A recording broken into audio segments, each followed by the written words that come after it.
¿Cómo están, queridos amigos? Muy buenas noches. Recuerden que el webinar se llama Lo bueno, lo malo y lo feo del Código Procesal Civil. Y en ese sentido, pues tenemos un invitado especial. Él es el docente Alain Sánchez, quien es abogado coach, máster speaker y magíster en Derecho Civil.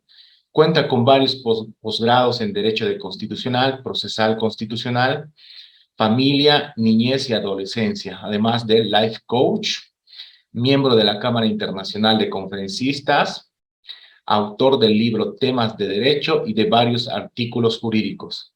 Además, también es director del estudio jurídico Así es Sánchez, docente de pre y posgrado en diferentes universidades, tanto públicas como privadas del país, miembro y fundador del Congreso Internacional de Abogacía, auspiciado por los bufetes colectivos y la Universidad de Habana, Cuba, además de exfuncionario del órgano judicial de Cochabamba. Así que prepárense, presten atención y sea bienvenido una vez más, licenciado Alain Sánchez.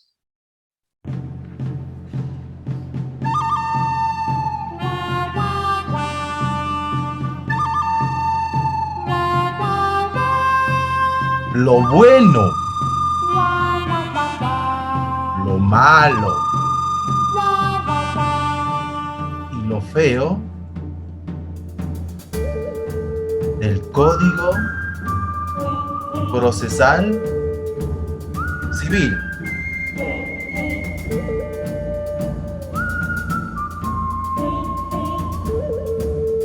Muy buenas noches, muy buenas noches, buenas noches. Con ese fondo de música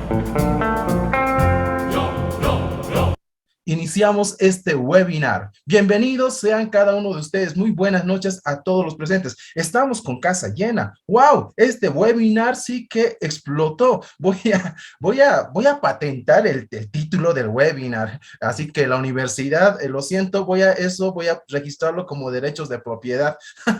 Tengo aquí, vaya.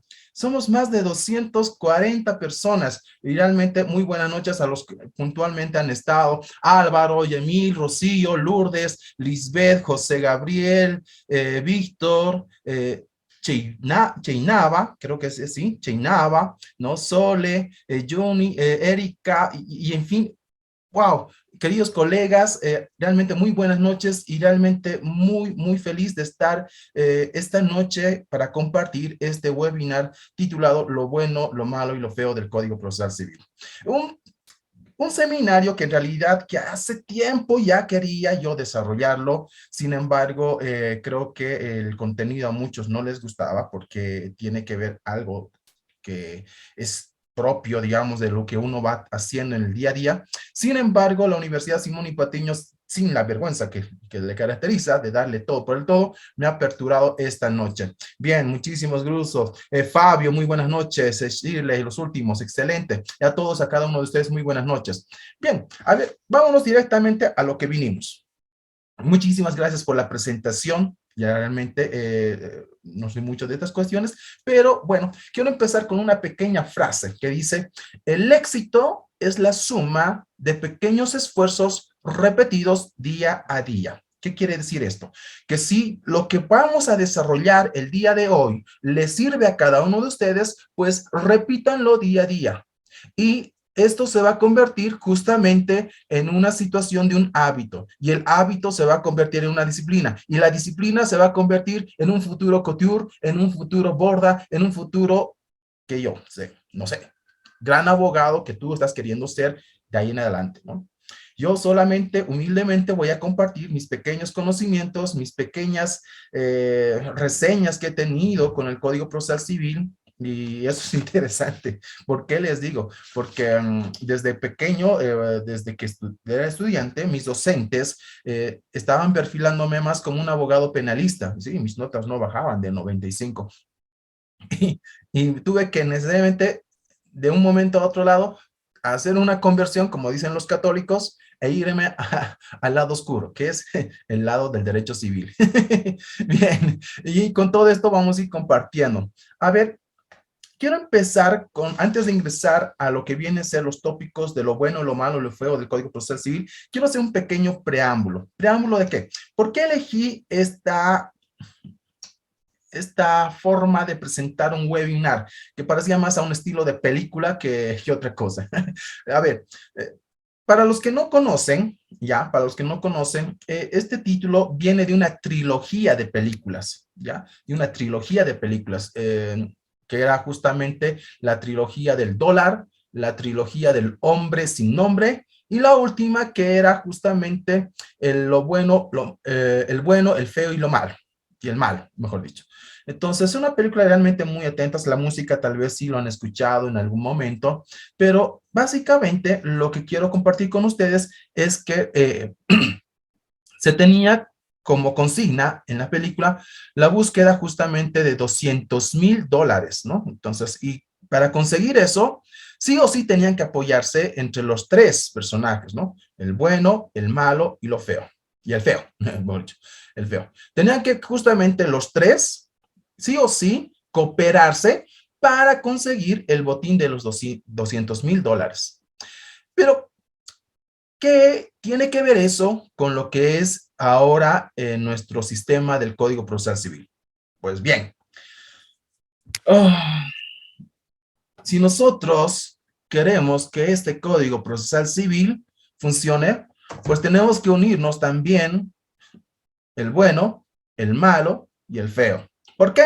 Porque creo que yo, justamente en un litigio, existe la persona buena, el malo y el feo. ¿Quién es quién? No lo voy a calificar yo, serán ustedes.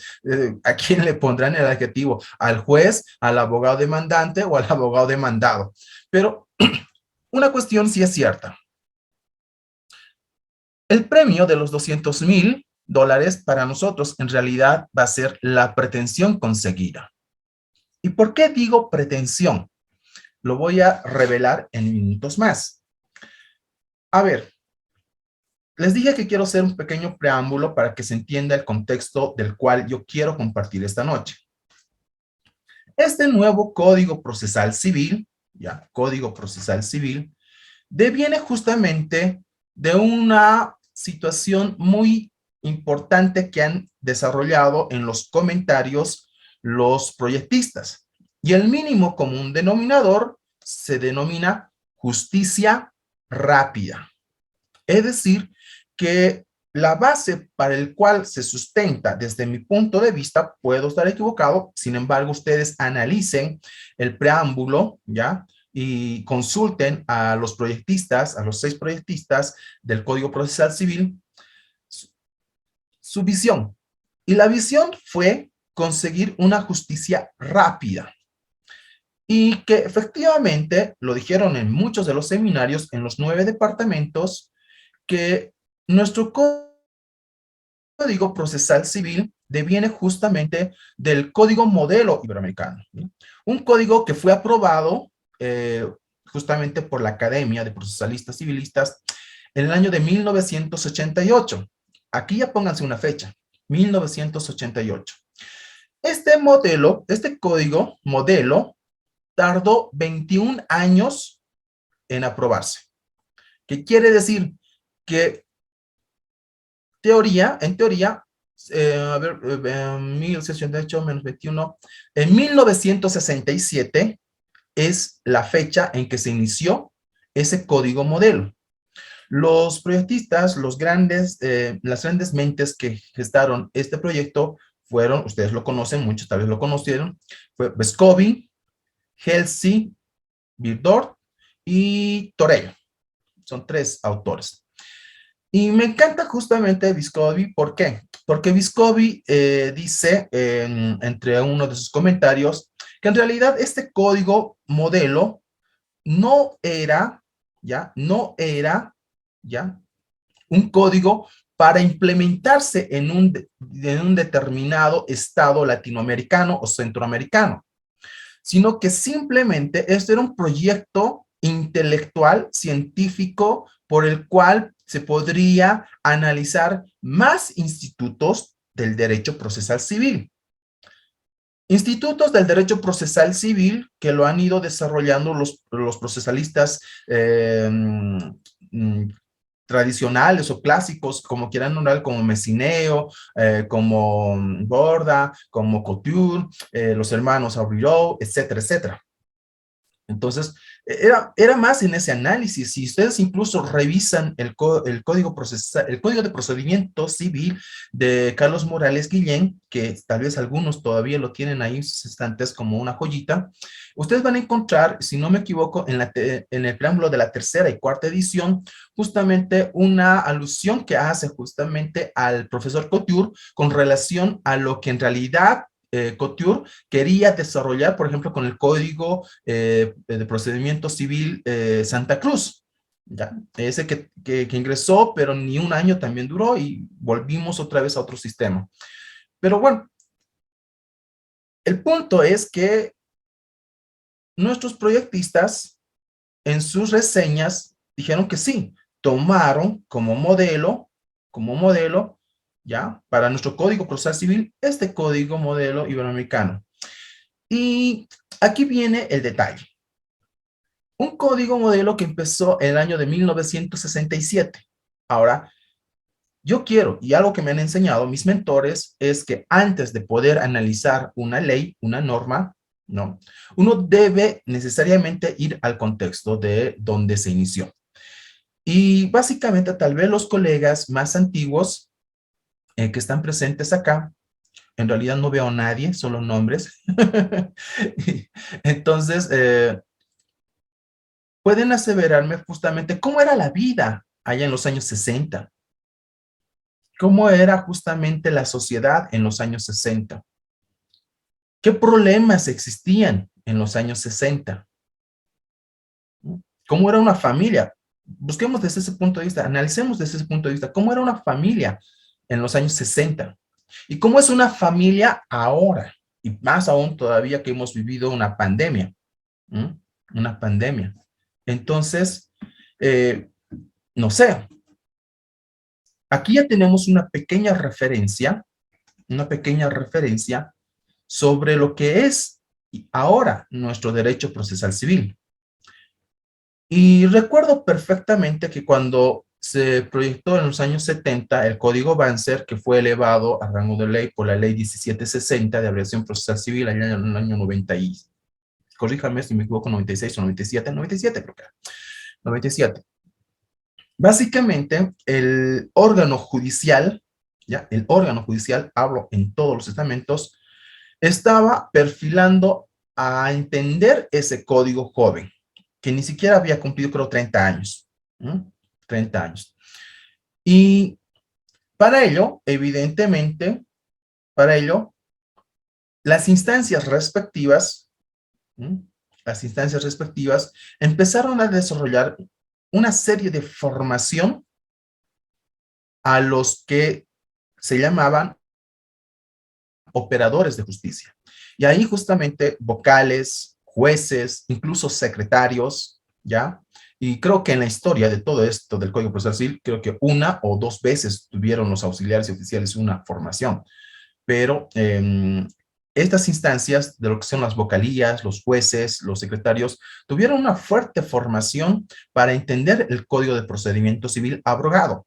Tanto así que incluso la USAID, la Comunidad Española, la Escuela de Jueces de Costa Rica y muchas otras instituciones involucradas para dar agilidad a la justicia y entender el Código del Procedimiento Civil, invirtieron bastante dinero en estas personas. Y si aún quedan vestigios, no vestigios, sí, de oro, realmente de oro, y lo digo con esa palabra oro, con gran valor, de personales que estuvieron dentro de esa formación, pues créanme que tienen una cabeza intelectual muy grande por compartir. Y digo esto porque ya a inicios de este siglo, se veía justamente, yo para eso ya ingresé al órgano judicial, se veía una situación muy importante ¿ya? Acá me dice justamente el código modelo fue iniciado, redactado por Eduardo Couture en 1975 en la República Central de Uruguay. Correcto. Entonces, gracias por ese dato, querido Ramiro. Excelente, me gusta que compartamos ahí conocimientos en el web, en el chat. Estoy también leyendo. Entonces, hay que tener en cuenta que estas personas fueron realmente muy formadas. La escuela, no, bueno, no la escuela, sino el Instituto de la Judicatura empezó a formar a jueces con ese mismo nivel porque tenían el compromiso, aquellos que fueron al extranjero, venir y formar a los nuevos jueces. Y efectivamente estaban formando a los nuevos jueces. Sin embargo, algo pasó.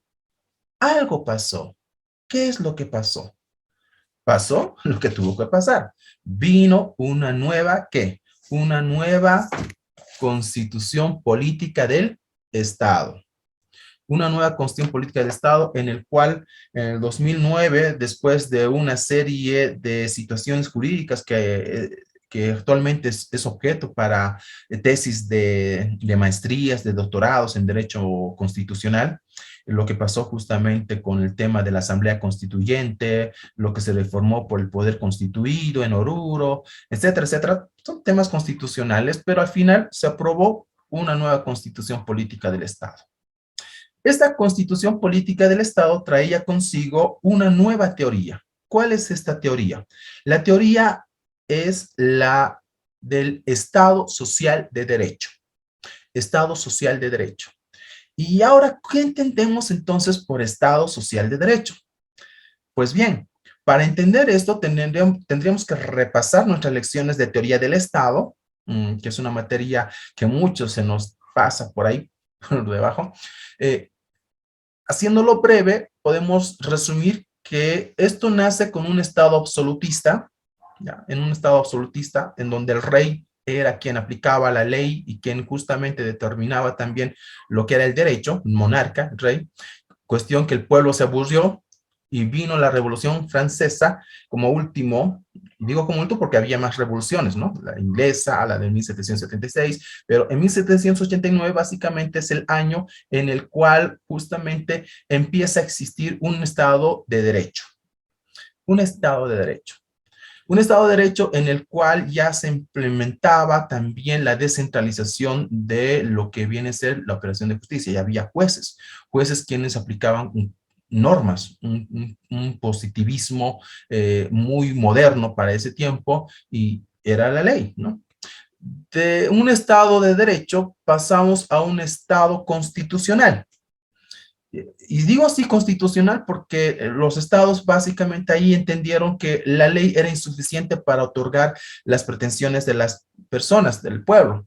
Y entonces se creó los tribunales constitucionales. Nosotros tuvimos en los años 90 nuestro primer tribunal constitucional, tuvimos un intermedio calificado por muchos, que tiene muchos calificativos este tribunal constitucional del 2010 al 2012.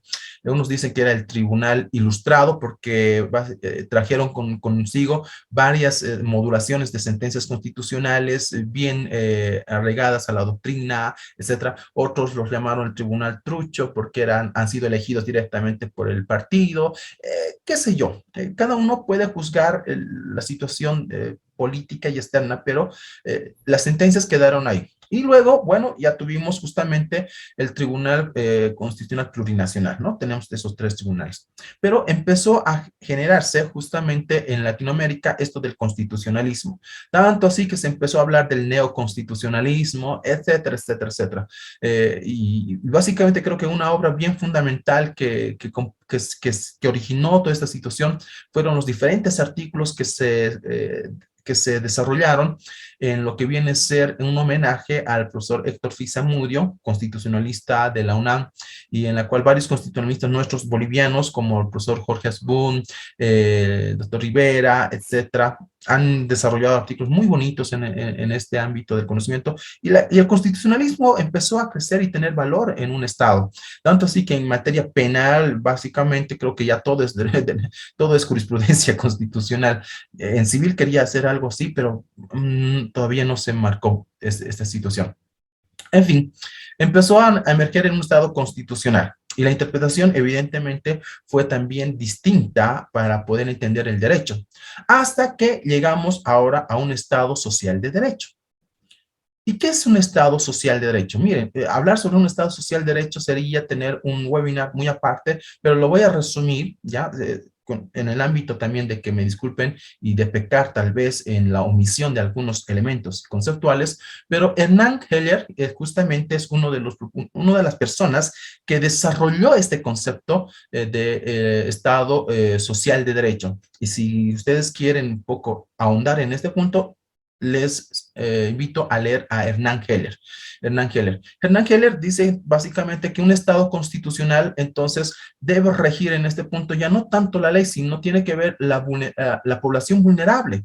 Y en un Estado social de derecho entonces ya básicamente desaparece ese razonamiento que teníamos nosotros y aprendimos de los derechos de primera generación, segunda generación, tercera generación. No, ya desaparecen básicamente este análisis y ingresa un análisis justamente de dar el derecho a las personas más débiles de un Estado. Y en eso, por eso, si nadie se ha preguntado, por eso es que nosotros tenemos leyes de protección específicas para la mujer, leyes de protección frente a lo que viene a ser el niño, niña, adolescente, leyes de protección a los adultos mayores. Entonces, miren que las normas de un Estado social de derecho enfocan aquello.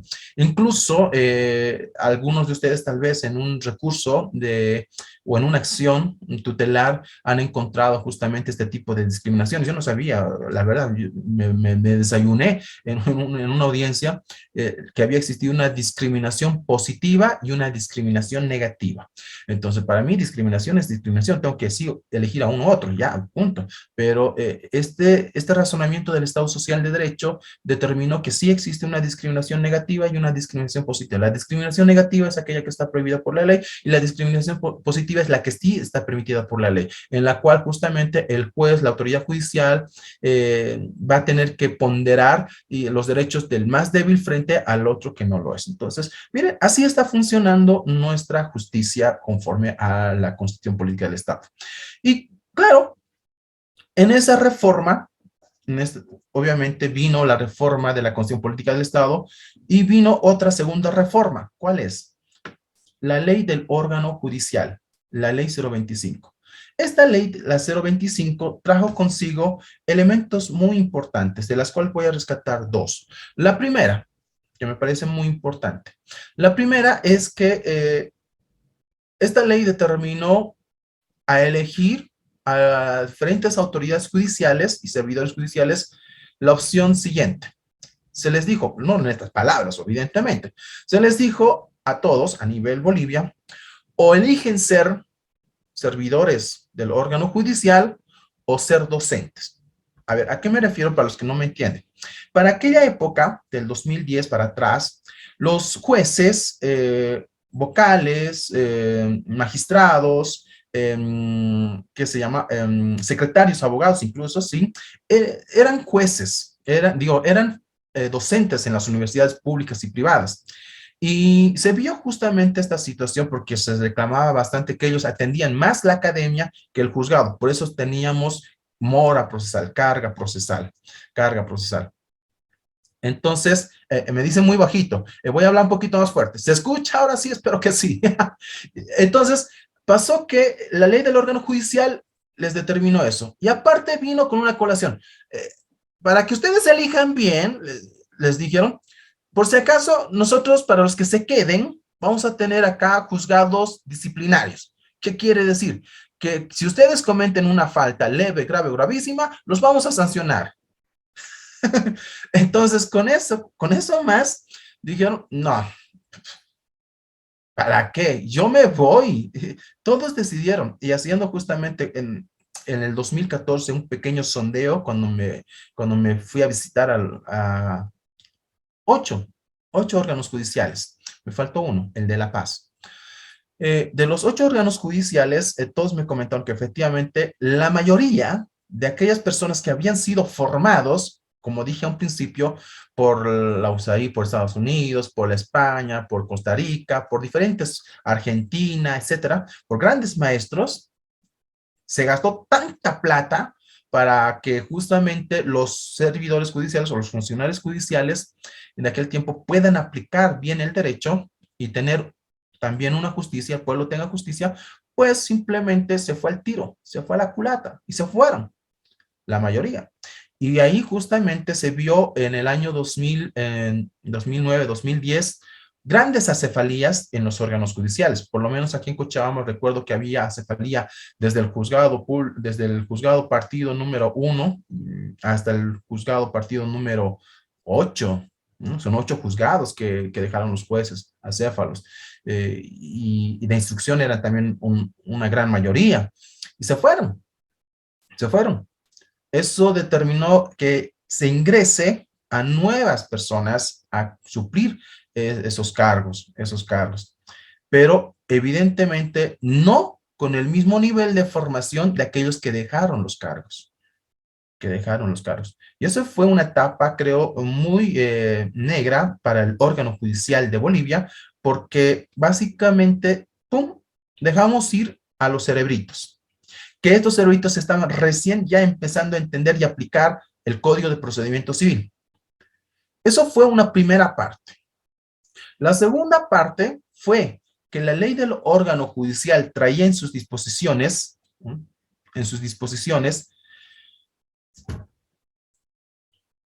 que el Estado tenía 2 años, ya, 2 años para poder modificar y actualizar las nuevas materias del derecho. Y entre una de ellas, evidentemente, está esto, el Código Procesal Civil. Y con eso, básicamente también hicieron pensar, y a todas las personas que se salieron, hicieron pensar que este nuevo Código Procesal Civil con el juicio oral iba a ser más draconiano para los funcionarios. ¿Por qué? Porque iba a haber un control mucho más fuerte. Y como dije al principio, ustedes revisen, el mínimo común denominador de los que gestaron el Código Procesal Civil era otorgar una justicia rápida. Esa justicia rápida que el pueblo requería, porque generalmente sí, yo doy parte de razón que no todos, evidentemente, pero buena parte de los funcionarios judiciales en aquel tiempo se veían más en la academia. Estaban revisando más exámenes de los estudiantes, revisando tareas, que haciendo tareas del ámbito judicial. Y claro, eso fue un elemento muy interesante, pero que para mí podría haberse tomado de otra forma. Sin embargo, fue la estrategia política en ese tiempo. Y lo digo así, política, porque en realidad donde se gestan las leyes no es en el órgano judicial, es en el órgano legislativo. Y el órgano legislativo está compuesto por políticos. Es así de simple. Entonces, ahora me toca recién ingresar a este punto de lo que viene a ser lo bueno, lo malo, lo feo. ¿Les pongo otra vez la música?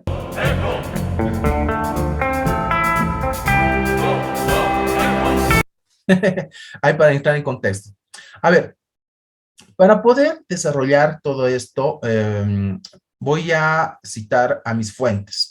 ¿Cuáles son mis fuentes? Mis fuentes son, evidentemente, Fernando Barrientos, José Villarruel, Jorge Mostajo, Manuel Chuquimia, los maestros del nuevo procedimiento civil, está también Gonzalo Castellanos, Eduardo Centellas, Alex Parada, está también Amadeo Vargas, Rosario Huanca, Ronald Valdivieso, Carlos Caspilla, José Aguilar, Armando Córdoba, Juan Abularach, también Luis Ayala y demás autores que han ido escribiendo desde aquel tiempo a la fecha sobre temas del derecho procesal civil. Entonces, son todos aquellos que, bueno, los tengo ahí atrás, acá y al otro lado más. Algunos autores. Y voy a empezar por lo bueno. Sí, voy a empezar por lo bueno, así para que lo feo, porque a la gente le gustan los chismes y por escuchar los chismes se quedan hasta el último. Y entonces lo voy a dejar lo feo para el último. Empecemos por lo bueno. A ver, ¿qué es lo bueno del Código Procesal Civil? Lo bueno del Código Procesal Civil, evidentemente, trajo consigo el sistema de la oralidad. Y la oralidad ha generado, evidentemente, en todos los procedimientos, una agilidad tremenda para poder gestar una buena elocución de un buen abogado. Entonces, antes uno podía leer memoriales y como que yo tengo algunos, cuando era oficial de diligencias de la Sala Civil Primera de Cochabamba del juzgado también no venían a recoger sus copias, entonces, o yo mismo me sacaba fotocopia de algunos memoriales que eran realmente muy lindos leerlos y eran como una novela, como una cuestión que te llevaba a decir, wow, pero sí tiene razón. Y claro, la gente entonces en ese tiempo transcribía. He visto recursos de apelación, incluso a pulso, con una letra Palmer, wow, tremenda. A máquinas de escribir, algunos otros doctores de aquella época, del doctor, del hermano de Carlos Morales Villán, como Oscar Morales Villán, ahorita me acuerdo del doctor Juvenewari y otros abogados aquí cochabambinos que realmente han gestado un derecho muy, muy bonito. Pero lo hacían de forma escritural. Y con la computadora podías hacer maravillas, porque con la computadora te equivocas algo y listo, podías arreglarlo y presentar tu memorial. Sin embargo, la oralidad hoy en día se ha convertido en un elemento fundamental. Y cuando todavía yo estaba todavía como secretario abogado del juzgado sexto partido en lo civil y teníamos oralidad y después sexto público en lo civil, eh, advertí algo muy bonito. ¿Cuál es? Que a veces un abogado, ya, no todos, obviamente, un abogado podía tarrearlo, o sea, podía fregarlo, podía arruinarlo la demanda o la contestación. Y cuando ya se veía perdido, el abogado, ¿no? Y directamente, era más o menos algo así similar, ¿no? Está desarrollando el procedimiento y el juez se inclina justamente a la posición de la otra parte. Y la parte perdidosa le mira al abogado, oye, ¿qué pasó? ¿Que no íbamos a ganar? Y el abogado le mira, es que este juez no entiende, es un estúpido y vas a ver que lo vamos a ganar en la segunda instancia. Y empiezan a mirarse y dicen, pero si esto a veces incluso pasa en la contestación, cuando el abogado, justamente el demandante, presenta su demanda, el otro contesta y recibe la contestación y se sorprende, oye, tú no me has dicho esto, lo que la otra parte está diciendo. Ay, doctor, lo siento, no pensé que era importante. A ver, cosas que pasan en la vida judicial, en la vida del abogado, del juzgado, pero que al final, a veces ya, como dicen vulgarmente, a veces a uno le traen el muerto, ¿no? Doctor, usted, doctora, no sé por qué no dicen doctor, no somos doctores, pero doctor, mire, tengo este proceso, mi abogado no me ha jugado bien, no ha hecho estas cosas, ayúdeme, usted sabe, doctorita, y ahí estás. Justo para la audiencia complementaria y tienes que necesariamente defender esto en tu alegato. Y en tu alegato tienes ¿cuántos? 10 minutos. 10 minutos de gloria. 10 minutos en la cual tú tienes que influir en la situación de la pretensión de la parte. Tienes que influenciar, tienes que ingresar a la mente, tienes que ingresar justamente a generar una convicción, una situación muy importante. Entonces, acá me dice, aún en este siglo hay un abogado que escribe a máquina de escribir. ¿Qué? Bueno, a ver, María del Carmen, justamente me pasas el dato, va a ser lindo compartir. Son colegas que tienen experiencias grandes y uno tiene que saber escucharlas. Eh, y tienes 10 minutos. ¿Qué haces en esos 10 minutos? He visto y soy testigo, ¿ya? Y he oído y he sentido incluso la expresión con la cual el abogado va desarrollando su alegato. Y en muchos de los casos, un buen alegato ha hecho despertar a la autoridad judicial, ¿ya? Revisar el expediente y revolcar la situación. ¿A qué me refiero?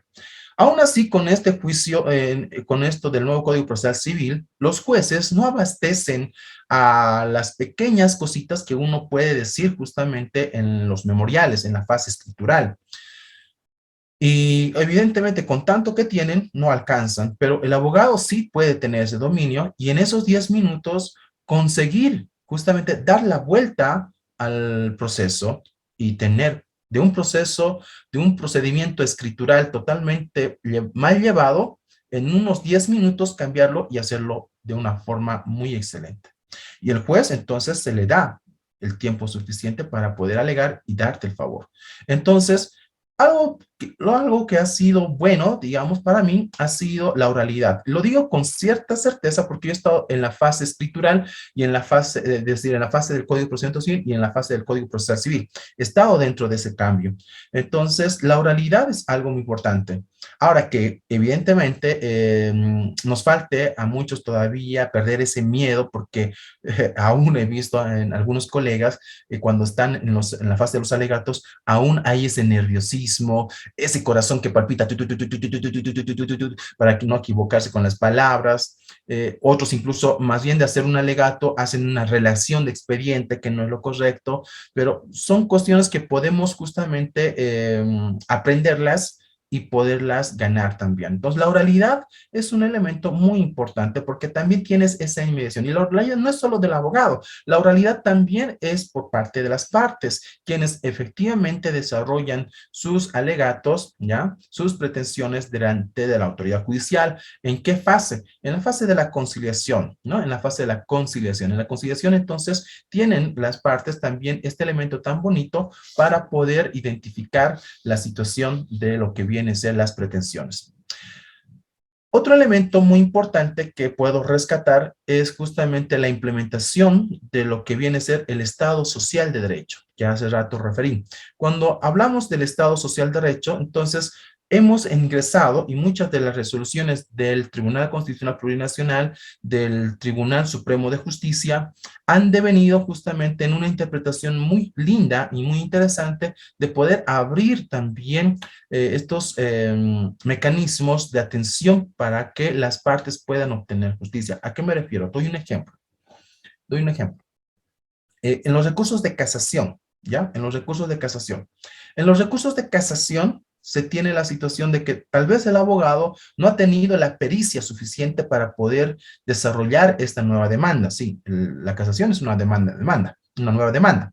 Sin embargo, el Tribunal Supremo de Justicia, entendiendo el lineamiento de lo que viene a ser el vivir bien, suma camaña y otras cosas y otros valores y principios y fines del Estado plurinacional, pues ingresó también en la interpretación de pro homine pro actione. ¿Qué quiere decir? Entonces, es una forma elegante para decirle al abogado, oye, tú no has hecho nada bien, pero igual ya, venga, porque la Constitución me lo manda, te lo voy a revisar. Entonces, para no decirlo así tan fuerte, lo dijeron, bajo el principio pro homine pro actione, se empieza a analizar el presente caso. Entonces, están en una situación los jueces, los vocales, los magistrados, así sí o sí pronunciarse en relación al caso. Y esto se debe justamente a el Estado Social de Derecho. ¿Por qué? Porque antes con el Código Procedimiento Civil se tenía lo siguiente, ¿no? Por ejemplo, en las apelaciones. En las apelaciones, fácilmente decía el vocal, ¿no? Al no existir agravios, no se abre la competencia de esta sala. Por lo tanto, chan. Entonces, no había un pronunciamiento por parte de los diferentes vocales a situaciones jurídicas que querían las partes tener certeza. Entonces, el Estado Social de Derecho obligó necesariamente a las autoridades a que puedan pronunciarse y que el que está litigando, las partes que están litigando, tengan certeza si tenían o no razón. Por lo tanto, entonces, un segundo elemento es el Estado Social de Derecho, que, bueno, esto lo voy a dejar en parte porque hay algo más bonito que quisiera decirlo, pero esto lo voy a reservar para quienes estén en el diplomado. Ahí vendo el charqui. La tercera situación que me parece bueno es justamente la interpretación. ¿A qué me refiero con la interpretación? Con el Código de Procedimiento Civil, la interpretación todavía estaba muy débil y con el Código Procesal Civil, la interpretación generó algo muy hermoso en su artículo 6 y dijo justamente, al interpretar la ley ya procesal, al interpretar la ley procesal, pues ustedes, jueces, vocales, magistrados, deberán en todo momento tomar en cuenta en todos los procesos y procedimientos la efectividad de los derechos sustantivos. ¿A qué se refiere con derechos sustantivos? Pues se refiere, acá lo traigo, a manejar esto. Perdón. El Código Civil. Este es mi Código Civil, un poco viejito todo porque lo voy utilizando siempre. ¿Qué quiere decir? Que para ser un gran procesalista, ahora, con este nuevo Código Procesal Civil, hello, tienes que dominar el derecho civil. Sí, obligatorio. Mientras tú no domines el derecho civil, pues estás pateando oxígeno con el Código Procesal. Puedes ser el procesalista number one, tener diplomados, tener especialidad, tener maestría, tener doctorado en procesal civil, en derecho civil, pero si no dominas el derecho civil, el derecho sustantivo, pues olvídate. Estás haciendo cualquier cosa, pero menos derecho procesal civil. Y no lo digo yo, vayan al artículo 6 del Código Procesal Civil. Les reto que vayan al Código Procesal Civil y lean. Y ahí te dice, les dice, mejor dicho, a los servidores judiciales, pues bien, si tú no vas a poder interpretar la ley bajo ese reconocimiento de la ley sustantiva, pues vos vas a tener que hacer una de tres. ¿Cuál? La primera, irte a lo que viene a ser las normas análogas. Es un tema que lo vamos a tocar también en el diplomado. Ya el Tribunal Supremo ha vertido una linda jurisprudencia en relación a eso, y tienes ahí un método de interpretación. El segundo, la equidad que nace de la ley. La equidad que nace de la ley. Y esto fue un tema muy lindo que lo estuve investigando desde que se promulgó el Código Procesal Civil. Y a un principio nadie me comentó, y los libros que tampoco nadie hizo nada. Entonces,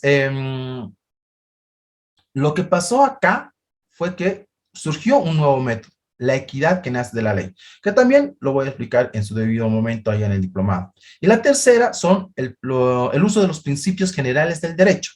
Y utilizar los principios generales del derecho, pues no había sido tan sencillo como decir, bajo el principio de la verdad material, que se puso de moda así como masticar chicle en aquellos lados. Yo leía los memoriales y todo era, bajo el principio de la verdad material, por la verdad material por aquí, la verdad material por allá, por arriba, por abajo, todo era material o verdad material. Pero había habido una forma de utilizar los principios, ¿no? Que vamos a aprenderlos también en el diplomado. Y en esta forma, el juez tuvo una nueva situación de ver el derecho procesal civil. Primero, tomando en cuenta el derecho sustantivo. Sí o sí. Entonces, rescato estas tres cosas buenas: la oralidad, el Estado social de derecho y la interpretación para desarrollar las resoluciones. Bueno, eso es lo bueno. Lo malo. ¿Qué es lo malo? Lo malo, como un primer elemento, para mí fue la dispersión de las normas. ¿A qué me refiero con la dispersión de las normas? Pues cuando justamente este Código Procesal Civil debería haber ingresado de forma directa, concreta, entrando en vigencia, no lo hizo. ¿Por qué? Porque básicamente tuvo muchas esperas. Y si uno va justamente a lo que viene a ser la disposición segunda, cuando hablas sobre la vigencia anticipada del código, ustedes van a entender ahí que temas como el domicilio procesal, como las comunicaciones procesales, el sistema de cómputo de plazos, lo que viene a ser las nulidades de actos procesales, los procedimientos de citación, emplazamiento, notificación, las recusaciones, entre otros temas, dijeron que se iba a desarrollar directamente. Entonces, acá tenemos una situación muy distinta. A ver, lo voy a graficar para que me entiendan, creo, mucho mejor en la pizarrita. Ok, voy a aquí, pizarra. Esto tiene que ver con la aplicación de la ley en el tiempo. Explico una situación, ¿ya? ¿Pueden ver la pizarrita? Me confirman, por favor, porque tarda a veces en aparecer. Sí, todo bien, dicen. Excelente, gracias, querido Romer. Entonces, pasa lo siguiente, que el Código Procesal Civil te dice, voy a adelantar la vigencia de ciertos actos, citaciones, para luego entender justamente ya en la vigencia total este punto. Pero lo que no saben ustedes es que yo voy a tener también una vigencia todavía del Código de Procedimiento Civil retroactivo y que esto también va a ir para hacia adelante, pero con estos institutos. Y aquí es como un chenco, para que un chenco de plazos y institutos procesales, pero así se manejó.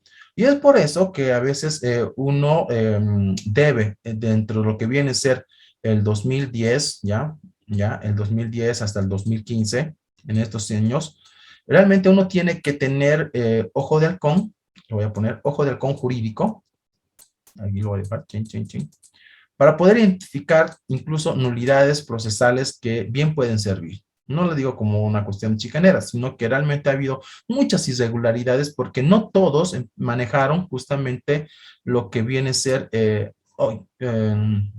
lo que viene a ser el Código Procesal Civil en su momento. Entonces, aparte de eso, que cuando ingresó el Código Procesal Civil en vigencia, nadie entendía nada. Y no es que no queramos entender, sino es que las autoridades judiciales tuvieron, lo voy a poner, no todas, evidentemente, pero gran parte tuvieron miedo de aplicar el Código Procesal Civil. ¿Miedo por qué? Porque si aplicaba uno mal, pues le venía el proceso disciplinario. Y había muchas preguntas y aún existen muchas preguntas. Y por lo tanto, ¿qué hicieron el Tribunal Supremo de Justicia? Sacó esto. ¿Qué es? Protocolos. Protocolos para citaciones, protocolos para notificaciones, protocolos para demandas, protocolos para excepciones, protocolos para todo. Bueno, la palabra de protocolo lo estoy utilizando en general. En realidad fueron circulares, ¿no? Circulares. Sacaron varias circulares el Tribunal Supremo de Justicia. Si gustan, voy a compartir algunas de estas con ustedes. Digan, sí quiero, ahí en el chat. Listo. Entonces, y ahí los comparto, que me va a ayudar. Y al final sacaron este protocolo. Protocolo que en realidad ahora es como un Padre Nuestro. ¿A qué me refiero como Padre Nuestro? Que muchos de los colegas que están dentro del órgano judicial prefieren aplicar el protocolo que el mismo Código Procesal Civil. Y es que ustedes me dirán, pero a ver, doctor, hablemos como en medicina. Si usted no obedece justamente el procedimiento del protocolo respectivo para una cirugía de un paciente, pues usted va a tener responsabilidades. Ya, pero créanme que a veces incluso en la experiencia del profesional está también la sabiduría de aplicación de la norma, no específicamente aquí en la regla. Por lo tanto, entonces, se ha visto una dispersión de normas y que en realidad ahora los servidores judiciales tienen sus propios códigos procesales civiles todavía, cada juzgado tiene su forma de interpretación. Yo he ido a Oruro y tiene su forma de interpretación, Santa Cruz tiene su misma forma de interpretación, tiene también Cochabamba, La Paz, etcétera, tiene sus propias formas de interpretación. Entonces, eso es algo malo, ¿no? Que debe superarse. Yo creo que de aquí a unos 15 años más todavía vamos a tratar de superar eso. Segundo, la segunda cosa mala, se nos dijo que esto iba a ser rápido, ¿correcto? Con la oralidad, esto ya no va a haber chicanería, nada. No, señor, para nada. Y para eso les doy una tareita, muy bonita. Porque la segunda cuestión mala, a mi punto de ver, del Código Procesal Civil, es la cuestión de los plazos. La cuestión de los plazos. Y por eso se me critica bastante a mí. ¿Por qué? Les doy un ejemplo. Les doy un ejemplo. Y esta es su tareita. No es lo mismo los plazos para un proceso ordinario con el Código de Procedimiento Civil que con el Código Procesal Civil. Ustedes, para que digan que no les estoy vendiendo gato por liebre, desarrollen un cómputo de plazos, desde lo que viene a ser la demanda hasta la emisión de la sentencia, computen los plazos con el Código de Procedimiento Civil y luego hagan la misma operación con el Código Procesal Civil. Se van a dar cuenta, y esta es una tarea que siempre hice con diferentes diplomados, especialidades en Derecho Procesal Civil, y lo hicimos antes de la pandemia, y se dieron cuenta que en realidad que el Código de Procedimiento Civil Escritural tiene menos plazos que el Código Procesal Civil. Es decir, es una mentira que en realidad la oralidad haya funcionado para la cuestión de los plazos. Estoy hablando de los plazos. ¿Ya? No. Y más aún todavía cuando tenemos audiencias. En el proceso ordinario, te dice el Código Procesal Civil, vas a tener dos audiencias, la preliminar y la complementaria. Pero ¿qué pasa? Básicamente tenemos sí una complementaria, a veces dos, a veces dos, pero de la primera, la audiencia preliminar, tenemos una, dos, tres, cuatro, cinco, seis, siete, ocho, incluso en un proceso he llegado a revisar, ¿a cuánto? 13 audiencias preliminares que se han ido desarrollando no en unos meses, en más de 2 años, en más de 2 años. Entonces, no es cierto que en realidad esto de los plazos es algo certero. Incluso, sin ir más lejos, en un juzgado, realmente tanto es la carga procesal, lo voy a poner con ese nombre, que lo dicen, es tanto la carga procesal que en realidad que una vez concluido la parte escritural, te señalan justamente audiencia preliminar de aquí a medio año y un poco más. Incluso en un juzgado he visto ya audiencia de preliminar para enero del 2023. Enero del 2023, porque su agenda está totalmente ocupada. Entonces, nótese que en realidad esta cuestión de los plazos es algo malo, que se debe evidentemente tomar las medidas correspondientes, sí, algo que debe necesariamente enmendarse, pero los plazos básicamente son largos, pero eso sí, para los abogados los plazos son perentorios, no podemos extenderlo a más. Para nosotros no hay carga procesal. Entonces, vayamos a la tercera cosa mala. Y esta tercera lo voy a citar con lo que decía el profesor Carneluti. ¿A qué me refiero? Carneluti decía lo siguiente: no hay derecho sin doctrina. No hay derecho sin doctrina. A ver, ¿a qué voy con esto? Que en realidad algo malo, que es con el Código Procesal Civil, es que ha eliminado bastante el uso de la doctrina. O es que quiero pensar, en realidad, como decía un principio, no estamos dominando el derecho sustantivo, que es lo que nos está realmente dificultando desarrollar una argumentación valedera. Y esto tiene que ver con el ámbito, como Manuel Atienza decía, de que uno tiene que generar un argumento valedero en lo que corresponde a la situación del derecho, ¿ya? Entonces, si ustedes revisan el nuevo modelo que la Escuela de Jueces ha traído para los servidores judiciales, es un modelo básicamente práctico, sí, práctico, sin embargo, que le falta todavía trabajar en la parte doctrinaria. ¿Qué quiero decir?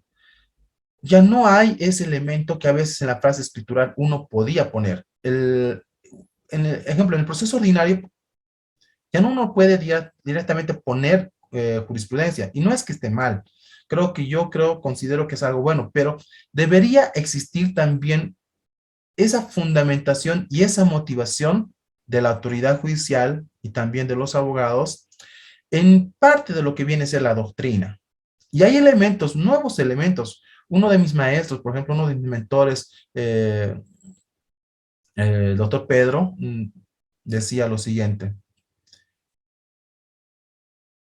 se vive tan fuerte con estas resoluciones que uno es notificado, que ahora hay un nuevo concepto que básicamente lo estoy estudiando, revisando, que es la violencia institucional judicial. Y la violencia institucional judicial va a generar justamente estos desafíos de no entender. Y hay tanta doctrina. Y en materia civil, bueno, ya les repetí, miren, he citado por lo menos a unos más de 15 autores bolivianos, sin ingresar a los extranjeros, 15 bolivianos, 15 autores bolivianos, cruceños, paseños, chuquisaqueños, cochabambinos, o potosinos, orureños, que han escrito. Sin embargo, aún falta mucho por escribir y entender. Entonces, Carneluti imaginaba que en realidad un estudiante de Derecho, para poder llegar a la práctica, debería dominar la doctrina. Y la doctrina, básicamente, con el Código Procesal Civil, lo hemos dejado a un lado. Y estamos ingresando al tema de la jurisprudencia, de citar jurisprudencia, creer que la jurisprudencia realmente da la solución. Y creo que no es el camino, no es el camino. Debemos nosotros empezar, como decía también Couture en unos mandamientos, uno debe de estudiar, no estudiar sentencia, sino estudiar también la doctrina. Y la doctrina es algo que nos hemos alejado. Les digo una cuestión, una apuesta, por ejemplo. ¿Cuántos de ustedes a la fecha, ya cuántos de ustedes a la fecha, en este año, desde el 1 de enero del 2022 a 4 de julio del 2022, cuántos de ustedes me han leído, ya, me han leído 30 libros de derecho procesal civil? Levante la mano y le regalo un libro mío, autografiado, y lo envío a cualquier punto del país donde están ustedes. ¿Cuántos? 30. Ninguno. Ya, voy a bajar la apuesta. Ya, por una ley. 20. 20. ¿Cuántos han leído 20? Levante la mano. Vamos, sin miedo, sin vergüenza. Nadie. Ya, voy a rebajar la apuesta por una mentoría mía de 30 minutos. ¿Quiénes han leído 10 libros? De principio a fin. 10 libros de derecho procesal civil o de derecho civil. ¿Ven lo que digo? Ahí está. Sí, Humberto. Humberto, sí. 10 libros. Querido, a ver, enciende tu micrófono. ¿Cuáles son los títulos de los libros, por favor? Bueno, principalmente he leído del doctor Ronald Valdivieso, casos relevantes del derecho procesal civil. He leído el Código Procesal Civil de los autores de Jorge Mostajo y de los coordinadores, donde están los artículos de los 4. He leído el proceso cautelar en el Código Procesal Civil de, aquí un ratito, del autor. Aquí es el doctor Alejandro Cardona. He leído también el Derecho Procesal Civil de Gonzalo Castellanos. Comentarios del Código Procesal Civil de Gonzalo Castellanos. Aquí he leído justamente del doctor, ratito, acá está, Óscar Vargas de Aroca, Derecho Civil Contemporáneo Persona, con legislación vigente y jurisprudencia. Igual aquí justamente en Derecho Civil de Gonzalo Castellanos era justamente contratos de compra-venta y donación. Luego aquí, bueno, no se considera tanto del civil, pero sí tiene que ver con algo, de William Herrera, la conciliación también resuelve controversias. Acá derecho de las personas y medios de conservación de la garantía patrimonial de Gonzalo Castellanos, principalmente Gonzalo Castellanos leía varios de sus libros. También acá justamente el proceso de trazos de derecho procesal civil, esta es de una autora poco conocida, es de la doctora Rosario Huanca, que es un comentario de antiguo, o sea, entre el Código de Procedimiento Civil y el Código Procesal Civil justamente en el año 2017. Correcto. No sé bien, si... Humberto, entonces, felicidades, querido Rommel. Te pido por favor tener el contacto con Humberto. Te haces acreedor a 30 minutos de mentoría mía. Felicidades. Y vean, ¿no? Gracias, querido Humberto. Entonces, toma, por favor, apunte, querido Rommel. Y te llevas en este webinar esta mentoría de 30 minutos. Bien, bien. Felicidades. Y es lo que voy. Los abogados, continuando con el webinar, los abogados no leemos. Buscamos soluciones directas. ¿A qué voy? ¿A qué voy?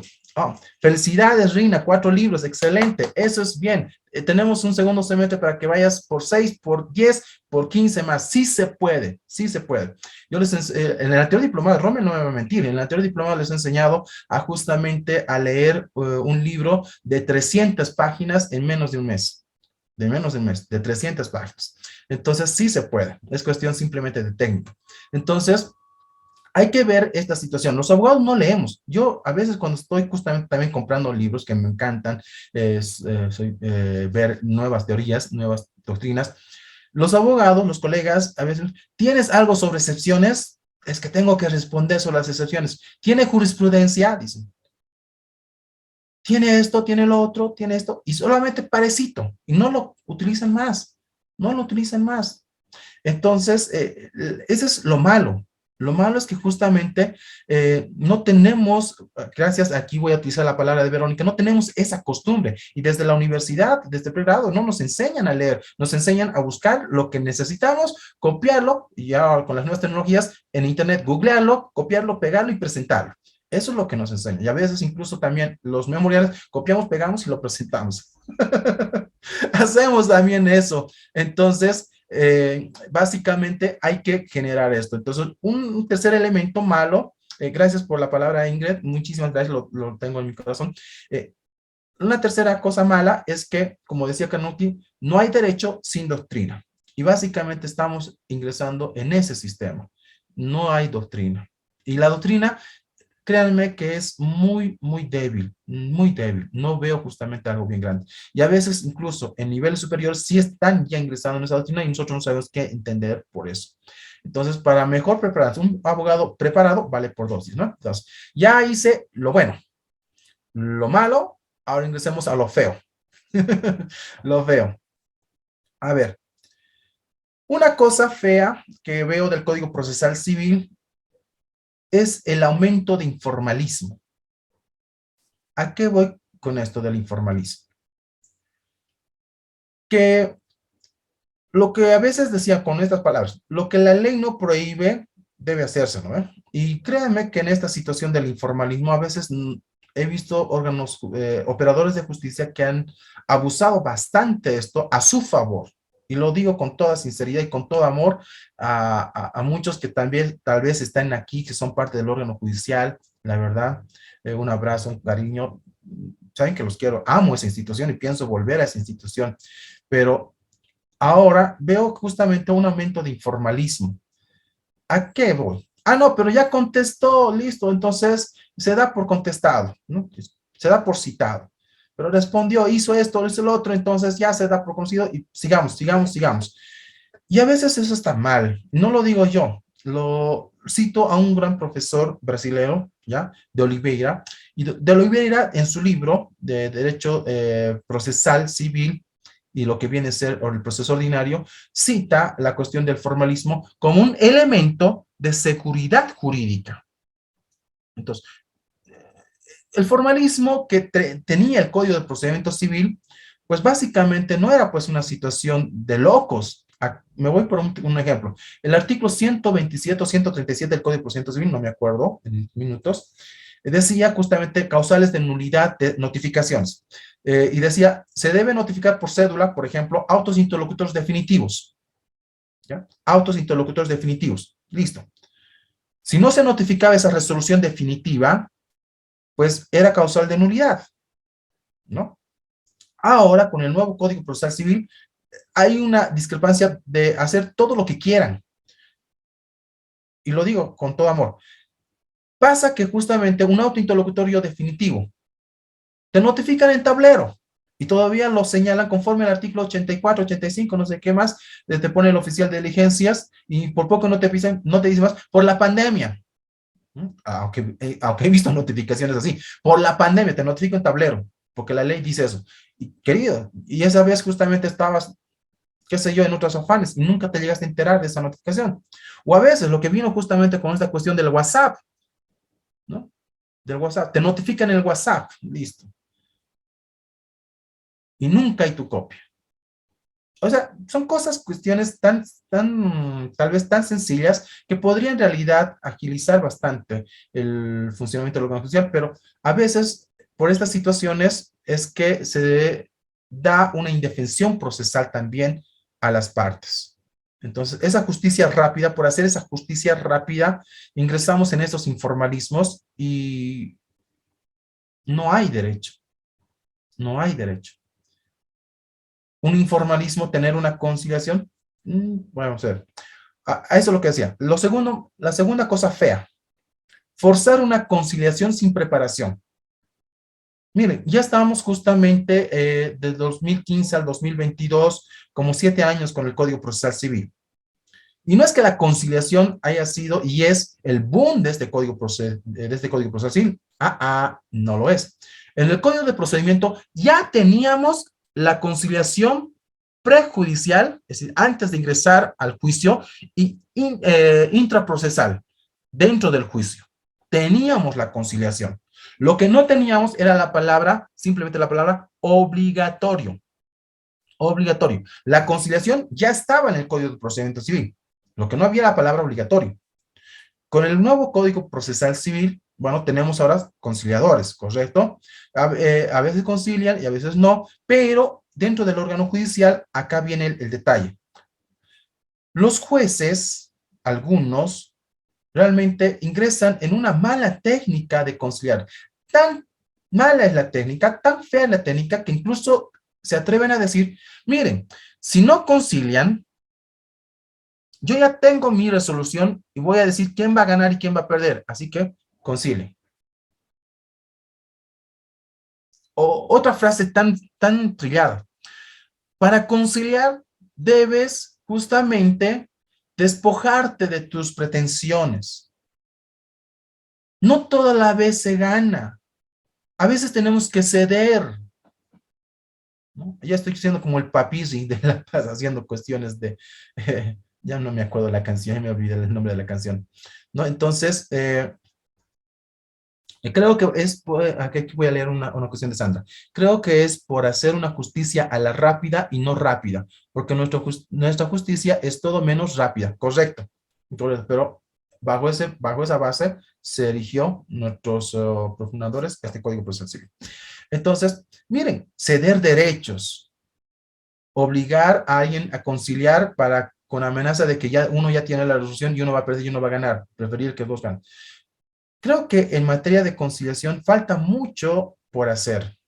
Falta mucho por hacer. Las veces justamente cuando me invitaron a mí para dar un curso de especialización en conciliación, cuando esto entró de moda con la ley del órgano judicial en el 2010, y visité los diferentes órganos judiciales de Tarija, Santa Cruz, Oruro, Potosí, etcétera. Yo les hablaba justamente de una técnica muy bonita, la técnica del Spider-Man. ¿Cuál es la técnica del Spider-Man? Algunos de ustedes han debido ver tal vez con sus hijos Spider-Man, está de moda, ¿no? Y hay una frase linda de Spider-Man que dice justamente, un gran poder conlleva una gran, a ver, ¿quién me dice? Un gran poder lleva una gran, a ver, un joven abogado. Ahí está. Ángel, responsabilidad, gracias, exacto. Oh, ¿qué es? Me siguen ustedes, bravísimo. Me encanta esa técnica. Eso, una gran responsabilidad, bravísimo. Tibar, Ronald, Zulma, Benedicta, excelente. Y es eso. Conciliar, queridos colegas, es una gran responsabilidad porque conlleva un gran poder. El conciliador no sabe el poder que tiene en sus manos. Y el juez también. Porque parto por algo bien sencillo. Me voy a adelantar con las disculpas de Rommel y de la institución. Voy a adelantarme algo de lo que es el diplomado. En la conciliación, como un medio alterno de solución de conflictos, el tercero debe primeramente eliminar esas diferencias que tienen las partes y debe generar puentes. Y para eso explico una pequeña historia. Había una vez justamente dos hermanos que se llamaban así, uña y mugre, pero por una cuestión de un malentendido, los hermanos se separaron. Uno tenía su casa, ¿ya? Y el otro tenía su casa al lado y les dividía un pequeño riachuelo. Cuestión de que el hermano mayor, justamente escuchó a hablar de que había llegado al pueblo un gran famoso carpintero. Y en esta situación le llamó y le dijo, he oído tu fama como buen carpintero y buen maestro. Te voy a pedir un trabajo y del dinero no te preocupes que yo te voy a cancelar. Quiero que me construyas una muralla tan alta que ya no pueda ver la casa de mi hermano, ni a su familia, ni a él. ¿Estamos de acuerdo? El carpintero dijo, está bien. Está bien. Yo me voy a ir a hacer mis faenas, acá está la mitad de tu pago, y al volver te debo la otra mitad. Y transcurrió el día, el hermano mayor al retornar divisó de que no había la muralla, sino que había más bien un puente que unía su casa con la de su hermano. Y en eso, al llegar el hermano mayor a su casa, vio a su hermano menor correr, cruzar el puente y darle un abrazo. Y le dijo el hermano menor, hermano, este puente ha sido el mejor regalo que tú me hayas hecho. Te amo, te quiero.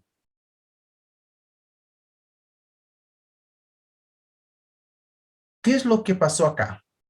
Pasó lo siguiente, que los abogados somos como ese carpintero, como ese maestro carpintero. No estamos para justamente separar, sino para construir puentes. Y el juez también está para eso. Tenemos que desechar justamente esta situación de nuestros mentores antiguos que decían, ¿no? Uno tiene que litigar y litigar, como ese chiste tan trillado, ¿no?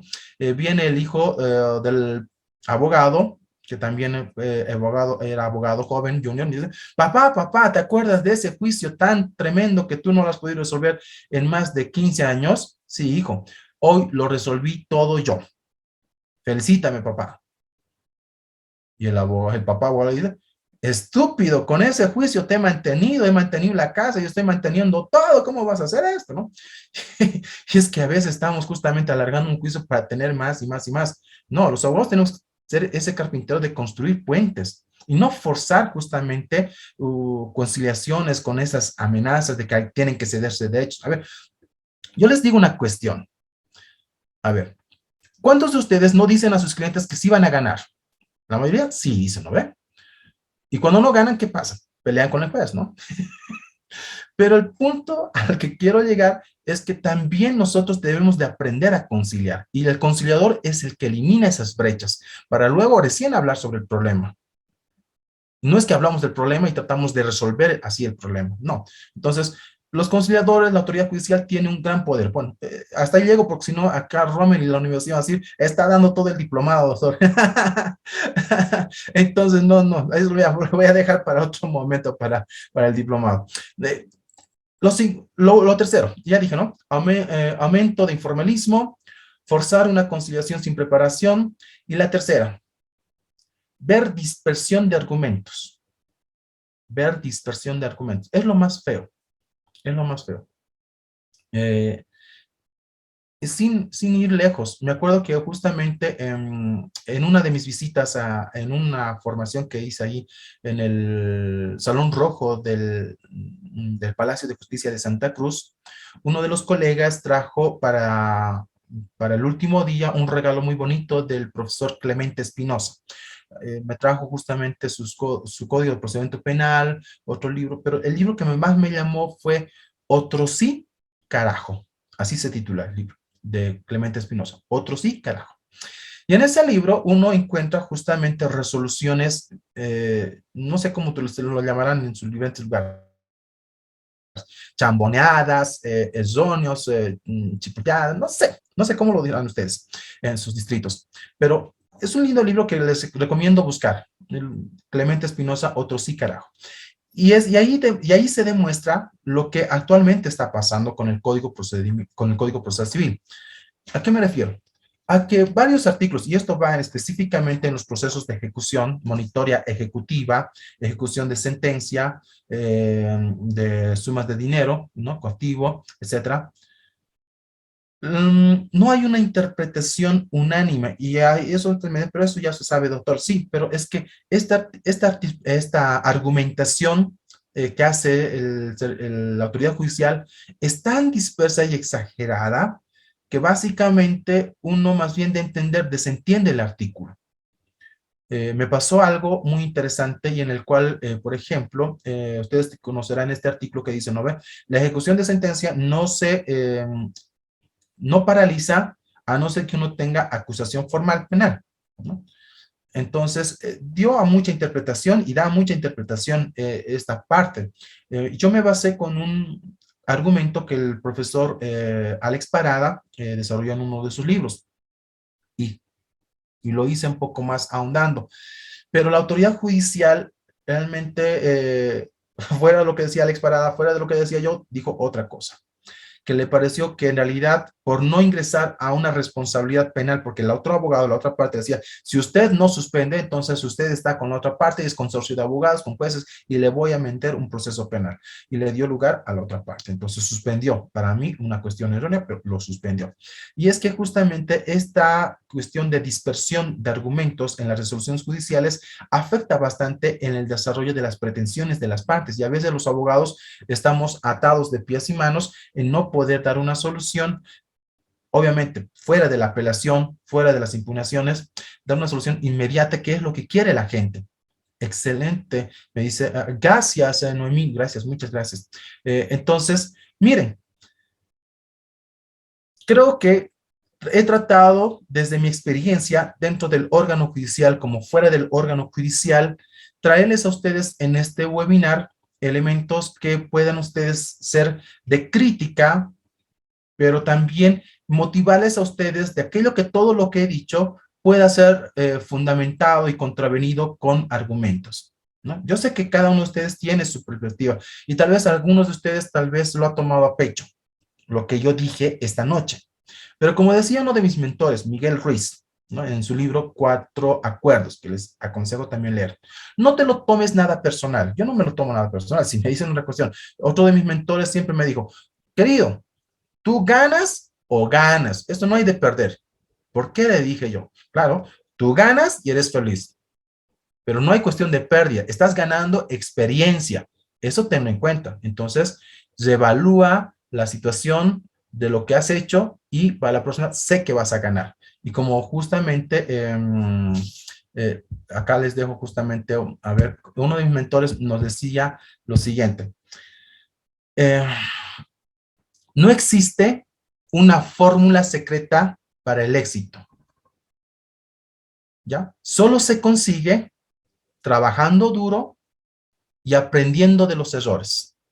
Eso es. ¿Ya? Se lo repito. No existe una fórmula secreta para el éxito. Solo se consigue trabajando duro y aprendiendo de los errores. Con ello, me despido y espero que este webinar les haya gustado, agradado y poder aprendido algo también. Yo voy a estar muy contento si es así. Mi nombre es Alain Sánchez, abogado coach, dispuesto a poder atender a cada uno de ustedes y sus preguntas. Si es que las hay, mediante el querido Rommel, conmigo también será esta oportunidad. Muchísimas gracias a las más de las 450 personas. ¡Wow! Hemos batido récord, Rommel. O me estoy volviendo muy famoso con ustedes, o es que realmente han hecho el marketing excelente. Pásenme para que yo les dé mis clases particulares. Aquí digo muchas gracias por esta sesión. A ustedes, queridos, a ustedes, queridas, estoy para servirles realmente. No sé si tienen alguna pregunta antes de cerrar esto. Por favor, los escucho. Gracias, gracias, gracias. Claro que sí, licenciado. A usted más bien las infinitas gracias por participar y compartir con nuestra comunidad. Ahí, Bartolomé, por favor, ya para cerrar, levante la mano. Muchas gracias. Brillante exposición. Dos consultas. ¿Sí les favor? Hola. Adelante. Hola, ¿se me escucha? Muchas gracias, doctor. Dos consultas breves, por favor. La primera, quisiera saber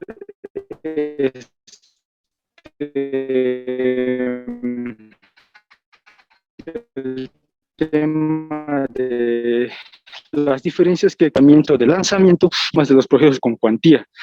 existe una disposición de la Dirección Administrativa Financiera que señala que se debe cobrar el 4 por mil para el tema de procesos con cuantía. Y me refiero específicamente a los procesos ejecutivos y coactivos. Desde mi punto de vista, esto vulneraría lo que es la tutela judicial efectiva, en razón de que, como sabemos, la tutela judicial efectiva comprende el acceso a la justicia, primero, a que se dicte una sentencia en un plazo razonable y sobre todo que se puede ejecutar. Si nosotros le imponemos a la parte que pague un arancel para acceder a la justicia, estaríamos vulnerando la justicia efectiva, estaríamos incitando a lo que es la acción. Quisiera saber su criterio, doctor. Muchas gracias. Ya, querido, esa es una pregunta que ha ido desarrollando desde la antigüedad. ¿A qué me refiero? El pago justamente de la cuantía, ¿no? No solamente en los procesos, bueno, antes con el Código de Procedimiento Civil, incluso en los procesos ordinarios, era más fuerte la temática de exigencia, porque en la cuestión del Código de Procedimiento Civil decía cuantía sí o sí. Con el Código Procesal Civil te dice cuantía cuando fuese posible su estimación. Entonces, miren la diferencia. Y una cuestión es la gratuidad, que el principio de gratuidad que establece el Código Procesal Civil, la Constitución Política del Estado, en relación a obtener el servicio de la autoridad judicial y de lo que viene a ser la parte de los servidores judiciales, que básicamente, entre comillas, hay sus machetes o dádivas a algunos servidores, sí o sí para algunas cuestiones, pero esto es una cuestión hermética administrativa. Nada más para que también funcione. Créanme, lo peor que pasa en el órgano judicial es que tenemos un una pésima asignación, mejor dicho, de lo que viene a ser del TGN. Yo creo que esta pandemia también nos debería haber servido para fundamentar la situación de que también el órgano judicial necesita, porque hemos visto que no solamente de pan vive el hombre, sino también de justicia. Y todos estaban esperando justicia en la pandemia y verían justamente sus procesos ejecutivos y otras cosas más. Y mantener un órgano judicial cuesta, no solamente con los sueldos de los funcionarios, sino tener papel, tener lápiz, lapicero, papel para el baño inclusive, cuesta y tiene que salir a un lado. Ahora, esta cuestión de acceso a la justicia básicamente de la cuantía no es a saco perdido. ¿Por qué? Si estoy desde el punto de vista del demandante y gano el proceso, el demandado me devuelve esa cuantía.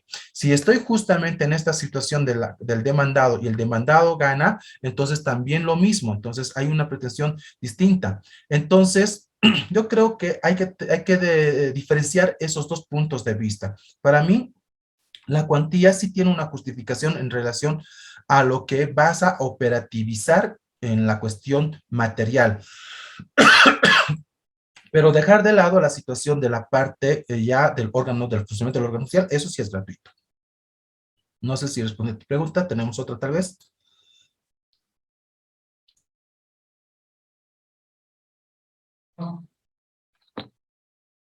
Vámonos con la última pregunta. Y Ramiro, por favor. Muy buenas noches, doctor.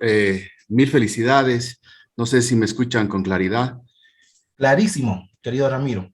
Perfecto, gracias, doctor. Bueno, manifestarle que soy también autor de un libro en materia de derecho procesal civil. No sé, tal vez no lo conoce mi libro, se denomina Instituciones del Código Procesal Civil. Estamos... Aquí está mi querido doctor, yo no me la pierdo ninguna. Muchas gracias. Gracias. Pensé que no lo tenía porque, bueno, no he escuchado cuando mencionó a algunos autores y pocos somos los que estamos escribiendo en materia procesal civil. Aquí, se me ha debido pasar, mil disculpas. Ramiro, aquí lo tengo. Querido doctor Ramiro Arcena, lo tengo acá. Se me ha debido pasar por la vista. Mil disculpas. Gracias, doctor. Muchas gracias. Bueno, dentro de lo malo o de lo feo, tal vez, del código, hay unas instituciones que actualmente se siguen confundiendo y se viene arrastrando lo que eran los errores del abrogado procedimiento civil. en cuanto a las partes y a la pluralidad de partes, ¿no? Hago un estudio muy detallado sobre los terceros y las tercerías. Actualmente, específicamente el artículo 52 de nuestro código vigente, tiene como nomen iuris a la tercería de dominio excluyente. Y sin embargo, el contenido, el espíritu de la redacción del artículo 52, más que todo se refiere a la intervención de un tercero.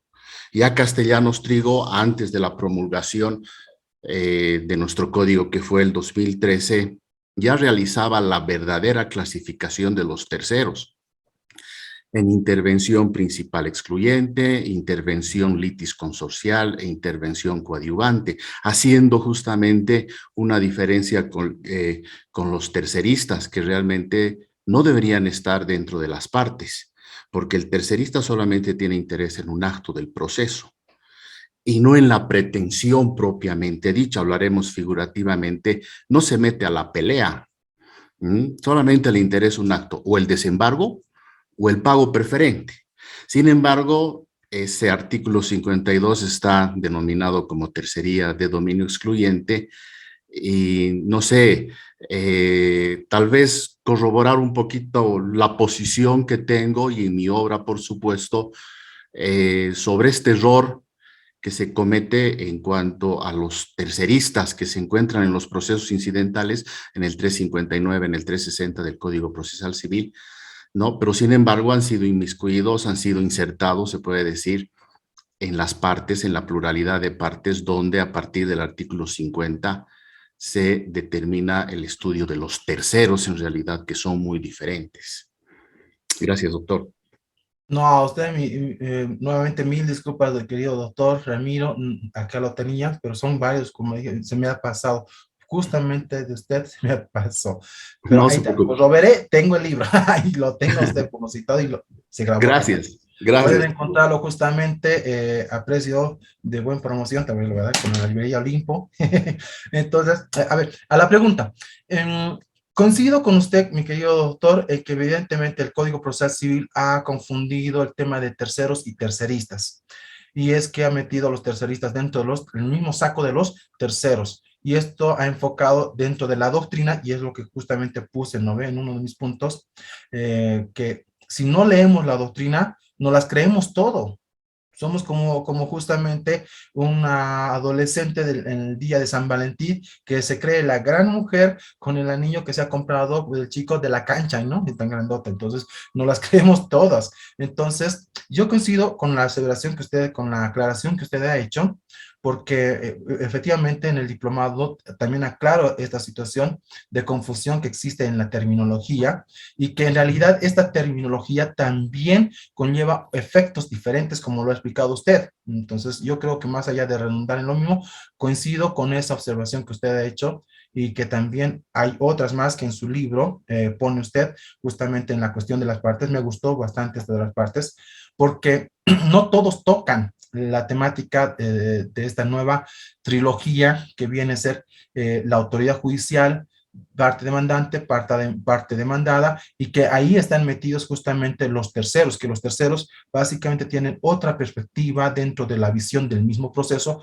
que los terceristas, incluso con la tercería coadyuvante, o incluso con aquellas justamente que hablamos de las que son las personas que intervienen de forma cinemática al proceso. Entonces, hay que tener en cuenta que hay muchas cuestiones dentro del Código Procesal Civil, terminología del Código Procesal Civil, que si bien deviene del Código Modelo, ya, iberoamericano, sin embargo, pareciera desde mi punto de vista que más bien también han tocado bastante de la ley de ejecución española, porque si uno lee, a veces la ley de ejecución española tiene casi la misma redacción, pero cortada, cortada.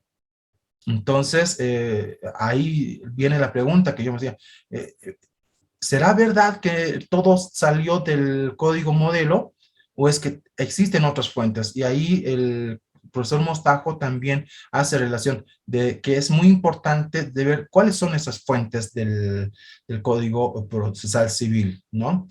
Entonces, bien, esa fue una pregunta más. Cualquier cosa, queridos colegas, siempre me encuentran en las redes sociales en Facebook, Instagram.